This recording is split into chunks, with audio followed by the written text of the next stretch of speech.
kejahatan yang telah menyeret kita jauh sekali dalam lubang-lubang dosa dan penderitaan. Syukur bahwa kita diingatkan. Sebab banyak orang kemungkinan besar dia di dalam sifat-sifat yang seperti itu, tetapi dia tidak sadar. Kemungkinan dia lagi mabuk. Kemungkinan dia tidak menaruh perhatian. Dia tidak menyadari itu, bahwa ada sesuatu yang sementara terjadi dalam dirinya, yang secara sengaja ternyata itu dia, secara tidak sengaja itu memang telah menjauhkan dia dari Tuhan.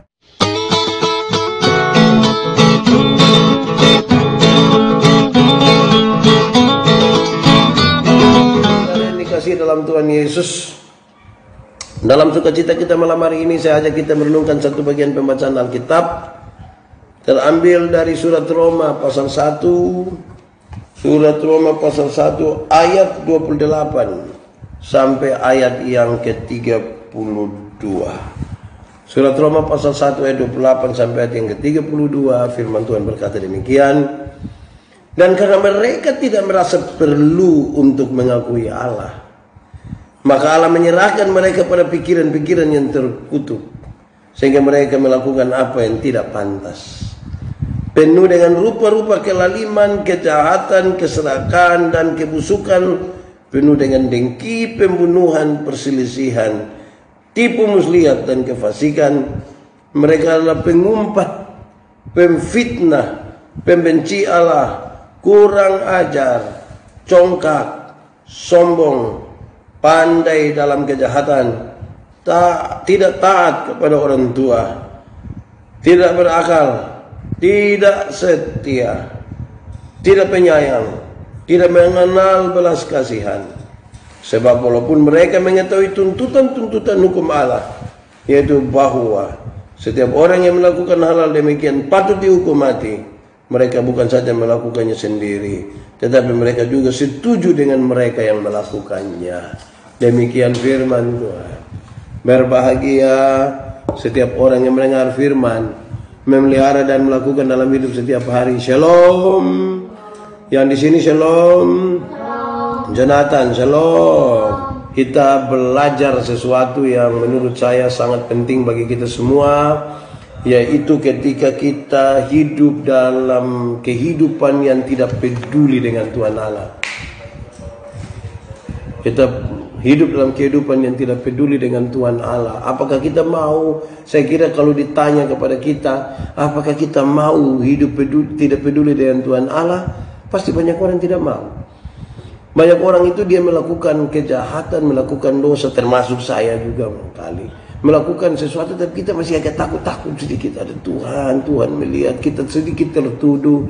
Kita merasa malu, kita merasa ada sesuatu yang tidak beres. Itu semua terjadi karena Roh Kudus itu ada di dalam kita. Jadi waktu kita salah, kita diingatkan, kita disentuh oleh Roh Kudus untuk sadar itu. Tapi ada orang yang sungguh-sungguh dia sudah mati terhadap sentuhan-sentuhan Roh Kudus. Dia sudah hidup menurut apa yang dia mau.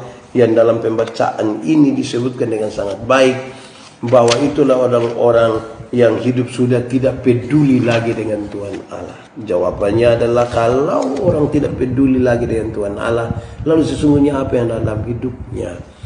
Apalagi yang ada di dalam hatinya? Apalagi yang terpancar di dalam hidupnya? Mari kita renungkan bersama-sama pembacaan ini, kemudian menolong kita. Tuhan Allah melihat kalau sampai ada orang-orang tidak peduli dengan dia, dengan Tuhan Allah. Tuhan Allah membiarkan. Engkau mau dikuasai oleh apa? Biarkanlah.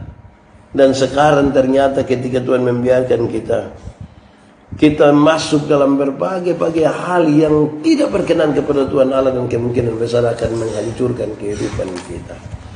Disebutkan satu persatu cukup banyak. Memang malam hari ini saya tidak akan pakai banyak waktu karena ini masih uji coba, ini signal, semoga dia tidak terganggu seperti beberapa hari yang lalu. Yang pertama disebutkan sebagai kelaliman. Apa itu kelaliman? Orang yang lalim itu orang yang tidak peduli dengan Tuhan Allah. Kelaliman itu apa? Kelaliman itu sesungguhnya orang yang melakukan ketidakadilan. Orang yang melakukan ketidakadilan, baik dalam menggunakan kuasa jabatan atau baik yang melakukan hal-hal yang tidak adil, mereka disebut sebagai yang lalim, yang tidak memperhatikan keadilan. Kalau kita anak Tuhan, kalau kita sebut diri sebagai pengikut Yesus Kristus, Tuhan itu Tuhan yang adil. Karena itu kita mesti hidup dalam keadilan, menunjukkan keadilan. Apalagi kalau kita berkuasa dan kemudian tidak menyatakan keadilan, sesungguhnya kita tidak peduli dengan Tuhan Allah. Kita mesti adil terhadap dua hal. Adil dalam berbagai, dalam perhatian kita terhadap Tuhan, juga adil untuk sesama manusia. Yang kita lakukan untuk Tuhan mesti baik, adil. Jangan hanya minta semua yang baik dari Tuhan, terus kemudian kita meninggalkan Tuhan ketika Tuhan berpihak kepada kita dan memberikan kepada kita hal-hal yang kita minta. Adil. Tapi kalau mereka yang lalim, sesungguhnya mereka tidak mengenal Allah. Mereka mengabaikan Allah di dalam hidup mereka. Itu pertama. Kedua, pembacaan tadi menyebutkan kejahatan. Kejahatan ini bukan sekedar berbuat jahat. Kejahatan ini maksud dalam teks ini sesungguhnya menunjukkan tentang sesuatu yang lebih jauh dari sekedar berbuat jahat. Tetapi dia merencanakan kejahatan. Dia hidup dalam rencana-rencana jahat. Banyak kali saudara-saudara kita ini hidup dalam berbagai rencana jahat untuk orang-orang lain. Kadang-kadang kita rencana jahat bagi orang-orang yang sesungguhnya dia telah menolong dan membantu kita. Kita kadang-kadang rencana sangat jahat kepada tetangga-tetangga kita. Nah, menurut pembacaan ini, mereka itu adalah orang-orang yang tidak peduli dengan Tuhan Allah. Sudah dua ini. Yang pertama yang lalim, yang berlaku tidak adil. Yang kedua adalah mereka yang penuh dengan kejahatan, yang selalu merencanakan yang jahat. Yang berikut, keserakahan. Keserakahan itu apa? Rakus. Pakai bahasa Kupang, barakus. Orang yang perakus itu, yang rakus itu, dia sebenarnya apa ya? Tidak peduli dengan orang lain. Kenapa? Karena semuanya itu mau untuk dirinya sendiri. Makanan dia mau ambil semua, dia ikut semua, mau makan semua. Pokoknya semua pembagian mulai dari yang dana-dana COVID lah, dana seroja atau dana lain-lain ini dia mau dapat semua, tidak peduli dengan orang lain dapat atau tidak. Dia telah hidup di dalam keserakahan dan dia tidak datang kepada Tuhan Allah. Dia mengabaikan Tuhan Allah. Yang keempat, kebusukan. Apa itu kebusukan, saudara-saudara? Bagian ini mencatat dengan baik. Dia menggambarkan seseorang yang sangat miskin akan sifat-sifat pribadi yang menjadikan dia baik. Jadi dia miskin terhadap sifat-sifat pribadi yang membuat dia itu baik. Itulah kebusukan. Dia busuk oleh karena tidak punya hati yang baik, pikiran yang baik, tingkah laku yang baik. Jadi kebusukan ini bukan hanya soal makanan, bukan soal nasi basi atau tidak. Kebusukan berkaitan dengan matinya sifat-sifat di dalam diri kita yang membuat kita menjadi baik sebagai bagian dari ungkapan syukur kita atas Tuhan Yesus Kristus yang karena kasih-Nya telah berkorban bagi kita. Dengki. Dengki itu apa? Iri hati. Iri hati itu apa? Orang yang iri hati itu, saudara-saudara, tidak tenang dengan orang lain. Orang iri hati, saya suka pakai contoh iri hati ialah lebih baik Anda rugi daripada saya rugi, atau lebih baik saya rugi daripada saudara untung. Saya pakai contoh saja. Orang iri hati itu hari, saya pakai contoh ada dua orang. Mereka dua orang buta. Mereka dua-dua sama-sama itu kan iri hati. Mereka berdoa kepada Tuhan. Tuhan tahu mereka suka iri hati. Tuhan kirim malaikat datang Tuhan bilang karena kamu dua tukang iri hati, malaikat sampaikan, Tuhan bilang karena kamu dua tukang iri hati, jadi hanya satu saja yang boleh minta dalam doa, yang satu tidak usah. Tetapi yang berdoa ini dia minta apa, yang tidak doa ini akan dapat 2 kali lipat. Waktu tunjuk dua-dua tidak mau, lalu harus tarik undian. Waktu tarik lot begini, saya yang dapat. Saya yang dapat ini. Nah, ini bahaya ini. Saya mau minta apa? Kalau saya minta kaya, nanti dia lebih kaya. Kalau saya minta motor 1, dia dapat 2. Pikir-pikir kemudian saya berdoa, Tuhan, kasih saya mata buta 1. Kalau saya mata buta 1, kira-kira dia buta berapa? 2. Kalau saya buta 1 rugi, kok tidak? Rugi. Tapi lebih senang lihat orang lain rugi. Buta 1 rugi, tapi waktu lihat orang buta 2, kita lebih senang. Itu iri hati. Lebih baik saya rugi asal engkau rugi lebih banyak, daripada saya untung tapi engkau untung lebih banyak. Itu orang iri hati. Orang yang seperti ini mengabaikan Tuhan dalam hidupnya. Bukan saja iri hati, bukan saja dengki, tetapi pembunuhan. Orang yang tidak segan-segan menghilangkan nyawa manusia. Bahkan bukan saja sampai menghilangkan, tidak segan-segan omong bilang mampus. Dia mau supaya orang mati, dia hidup sendiri. Saya tadi siang baca satu tulisan di Ototingki, satu saya marah. Tapi saya tidak tahu memarah, disapukan, disulari lebih cepat, lebih duluan. Dia tulis bilang begini, Tuhan, kalau dia bukan jodohku, maka Tuhan tolong matikanlah jodohnya.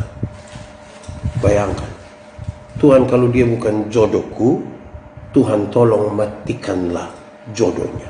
Panggil kembali jodohnya. Ini orang kalau sampai begini, ini memang sudah terlalu. Sudah egois lagi. Merencanakan, bahkan mau melibatkan Tuhan supaya tarik kembali ini orang.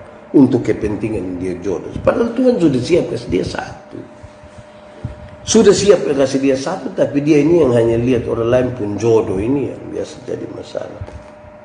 Bukan saja pembunuhan, tapi pembacaan tadi menyampaikan bahwa salah satu hal di mana kita mengabaikan Allah itu adalah perselisihan, pertikaian. Pertikaian itu timbul karena apa? Iri hati. Orang yang suka bertikai di mana-mana tidak aman dengan orang lain itu karena iri hati. Iri hati itu racun, betul. Jadi tidak usah iri. Kepada orang lain itu saudara tidak usah iri, karena tiap orang itu punya berkat sendiri, tiap orang punya masalah sendiri. Jangan hanya lihat dia punya berkat dan kita iri, tetapi kita tidak lihat bahwa dia mungkin juga bergumul dengan masalah-masalah tertentu dalam hidupnya. Juga sama seperti kita. Kita memang ada masalah, tetapi kita juga ada berkat. Harus jujur terhadap hal itu. Kalau tidak kita dianggap sebagai yang mengabaikan Allah. Yang berikut, tipu. Di sini dalam Alkitab dituliskan tipu muslihat. Kenapa tipu muslihat itu? Karena tipu muslihat itu kadang-kadang orang berusaha begitu rupa untuk dia memenangkan sesuatu, mendapatkan sesuatu. Dia suka bata putar, bata feo. Kalau dia sufoi, dia feo. Bata putar kiri kanan, dan itu tidak sehat. Dia tidak hidup dengan baik di hadapan Tuhan. Tapi dia mengabaikan Tuhan. Bukan saja tipu muslihat, tetapi juga kefasikan. Kefasikan itu artinya sifat dasar yang jahat. Sifat dasar yang jahat. Dia bukan karena terpengaruh dengan lingkungan, bukan karena tidak kuat. Itu pemicu sah. Pada dasarnya dia jahat memang itu. Tapi karena apa? Mungkin situasinya belum mendukung. Ketika ada sesuatu yang memicu, dia kemudian betul-betul menunjukkan kefasikannya. Bukan saja itu, pengumpat dan pemfitnah. Pengumpat Pengumpat itu apa? Yang tukang pamaki dong. Itu dianggap mengabaikan Tuhan Allah. Dan sekaligus pemfitnah. Hei, berhenti pemfitnah. Kenapa? Karena fitnah itu lebih kejam daripada tidak memfitnah sama sekali. Jangan sampai, iya toh, kan dia lebih kejam. Kalau orang tidak pemfitnah kan tidak kejam toh. Nah itu. Dia pengumpat dan pemfitnah. Bukan saja itu, tetapi dia pembenci Allah menurut pembacaan tadi. Pembenci Allah yang dimaksud di sini adalah orang-orang yang membenci Allah karena ia tahu bahwa Tuhan Allah menentang dia. Tuhan Allah menentang dia. Dia membenci Tuhan Allah. Dia membenci Tuhan Allah kalau Tuhan Allah tidak ikut yang dia mau. Dia membenci Tuhan Allah karena dia rasa Tuhan Allah kerja terlalu lambat. Sebenarnya Tuhan Allah tidak mendengar dia. Bukan saja itu. Mereka juga adalah orang-orang yang congkak. Di sini dibedakan, ada congkak, ada sombong. Itu dibedakan dengan baik. Congkak itu apa? Congkak itu adalah orang yang anggap remeh orang lain. Orang yang anggap remeh orang lain. Yang dia merasa dia hidup lebih tinggi dari orang lain. Yang rasa hidupnya lebih tinggi dari orang lain. Tidak pusing dengan orang lain. Itu orang congkak. Berbeda dengan sombong. Sombong yang dimaksudkan di sini adalah kalau dia pegang ambil sesuatu itu yang ada padanya. Suka kesetunjuk diri itu, suka kesetunjuk barang itu, makam puji itu. Nah itu sombong itu. Wih, saya waktu renungkan ini saya pikir saya ada di satu, kok di dua-dua ya?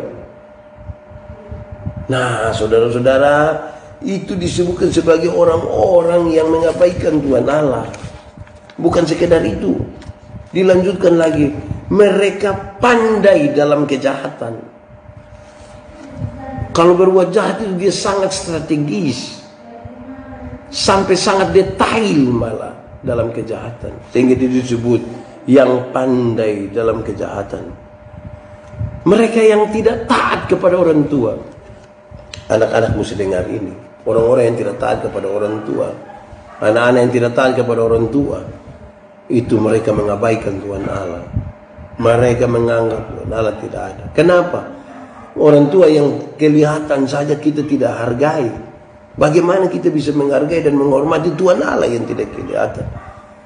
Mereka yang tidak hormat dan tidak taat kepada orang tua itu disebut sebagai yang mengabaikan Tuhan Allah di dalam hidupnya. Mereka tidak berakal, kata firman tadi. Tidak berakal di sini bukan berarti tidak ada otak, bukan. Tapi tidak menggunakan dia punya akal pikiran itu untuk memuliakan Tuhan Allah. Dia tidak pakai itu untuk membangun kehidupan yang berkenan kepada Tuhan Allah. Bukan saja itu, tetapi mereka yang mengabaikan Tuhan Allah dalam pembacaan tadi disebutkan sebagai orang-orang yang tidak setia. Mereka tidak setia. Mereka suka meninggalkan Tuhan. Mereka tidak setia kepada janjinya. Tidak berpegang kepada janji-janjinya. Orang-orang yang tidak penyayang. Kasih tidak ada padanya. Kalau kasih tidak ada disebut kita mengabaikan Tuhan Allah. Mereka tidak mengenal belas kasihan. Saudara bisa bayangkan. Ini kejahatan. Kejahatan yang kita lakukan terhadap Allah. Kejahatan yang telah menyeret kita jauh sekali dalam lubang-lubang dosa dan penderitaan. Syukur bahwa kita diingatkan. Sebab banyak orang kemungkinan besar dia di dalam sifat-sifat yang seperti itu, tetapi dia tidak sadar. Kemungkinan dia lagi mabuk. Kemungkinan dia tidak menaruh perhatian. Dia tidak menyadari itu. Bahwa ada sesuatu yang sementara terjadi dalam dirinya. Yang secara sengaja ternyata itu secara tidak sengaja. itu memang telah menjauhkan dia dari Tuhan. Nipuri memlanang kantukan ateri nuale masia mi kuai magas